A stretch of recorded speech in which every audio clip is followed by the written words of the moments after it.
دگرشی دلبرم، به دل رحم کن این دلو نشکن دلبرم.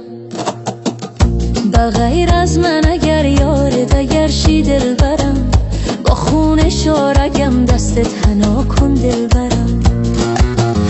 گل رخسار تو باغ و بهارم دلبرم، بغیر از دیدنت کاری ندارم دلبرم. اگر یک دم نبینم روی ماهت را به خواب، ز هجرت تا سحر شب زنده دارم دلبرم.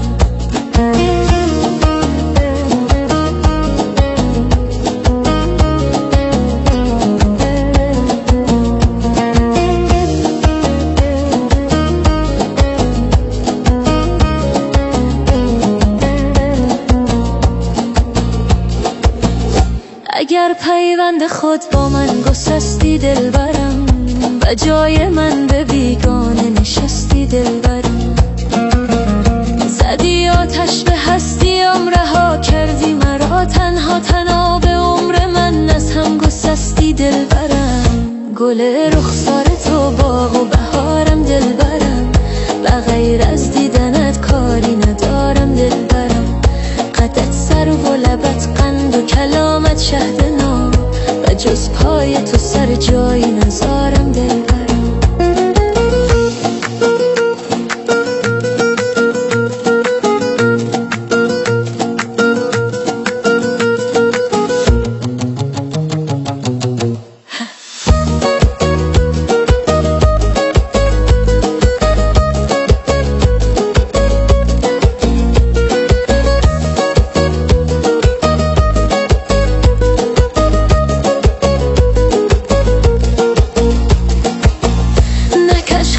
به جانم با جدایی نازنین، که با این کار پشتم را شکستی دلبرم. مکن با غیر من خلوت که جانم بر لب آید، ز سوز گریم هر دم فغان شب برآید. گل رخسار تو باغ و بهارم دلبرم، بغیر از دیدنت کاری ندارم دلبرم.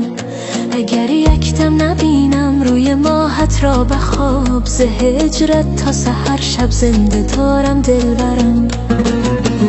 اگر غیر از من خسته گزیدی یار دیگر، الهی خون ببارد بر رخ آن یار خودسر. ببارد بر سرت از آسمان شمشیر و اختر، که مرگ من بود خوشتر از این داغ مکر. گل رخسار تو باغ و بهارم دلبرم، بغیر از دیدنت کاری ندارم دلبرم. اگر یک دم نبینم روی ماهت را به خواب، ز هجرت تا سحر شب زنده دارم دلبرم.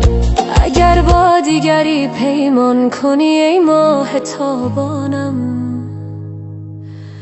به خون خود کنم رنگین تمام آشیانم.